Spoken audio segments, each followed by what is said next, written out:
சாத்தனூர் அணை திறப்பால் வெள்ளத்தோடு வெள்ளமாக முதலைகள் வெளியேறியதாக வெளியான தகவல். அணைக்கு கீழ்ப்பக்கம் இருக்கும் முதலைகள் பண்ணையில் நடந்தது என்ன? 302 முதலைகள் இப்போது எங்கு இருக்கிறது? விரிவாக பார்க்கலாம்.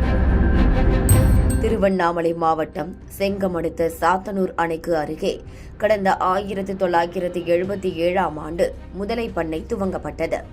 அப்படி துவங்கப்பட்ட ஆண்டு முதல் இன்று வரை சாத்தனூர் அணைக்கு வரும் சுற்றுலா பயணிகள் அருகில் இருக்கும் முதலை பண்ணைக்கும் சென்று ஒரு விசிட் அடித்து வருகின்றனர். இந்த நிலையில்தான் இந்த மாதத்தின் துவக்கத்தில் 2ஆம் தேதியன்று பெய்த தொடர் மழையால் சாத்தனூர் அணைக்கு நீர்வரத்து அதிகரித்து அணையிலிருந்து வினாடிக்கு 1,65,000 கன அடி தண்ணீர் வரை திறந்துவிடப்பட்டது. இப்படி நீர் திறப்பில் முன்னறிவிப்பு ஏதுமில்லாமல் தண்ணீர் திறந்துவிடப்பட்டதாக சர்ச்சை எழுந்த நிலையில் தென்பெண்ணை ஆற்றில் ஏற்பட்ட வெள்ளப்பெருக்கில் முதலை பண்ணையில் இருந்த முதலைகள் வெள்ளத்தோடு வெள்ளமாக வெளியேறியதாக தகவல் பரவியது. துவக்கத்தில் இந்த செய்தியை அதிகாரிகள் மறுத்தாலும் 93 முதலைகள் மாயம் என மீண்டும் செய்திகள் வெளியான நிலையில் சுற்றுலா பயணிகளும் தென்பெண்ணை ஆற்றின் கரையோர மக்களும் பீதியடைந்தனர்.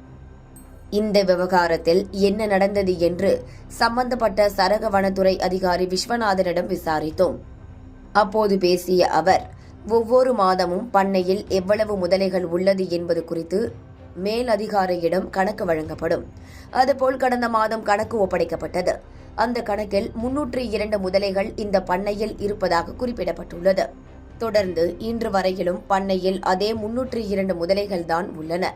பண்ணையை சுற்றியிருக்கும் 7 அடி உயர மதில் சுவரை தாண்டி முதலைகள் எப்படி வெளியேறி இருக்க முடியும்? முதலை குறித்து வெளியாகிய செய்திகள் உண்மைக்கு புறம்பானது என விளக்கினார். தொடர்ந்து முதலை பண்ணையை சுற்றி பார்க்க வந்த சுற்றுலா பயணிகளிடம் பாதுகாப்பு குறித்து கேட்டறிந்ததோடு முதலைகள் மாயம் என பரவும் செய்தி தவறான செய்தி என்றும் விளக்கினார் அவர். இதனால் திறந்துவிடப்பட்ட நீரில் ஏற்பட்ட வெள்ளப்பெருக்கில் முதலைகள் மாயம் என்ற தகவல் முற்றிலும் தவறானது என தெளிவாகியுள்ளது.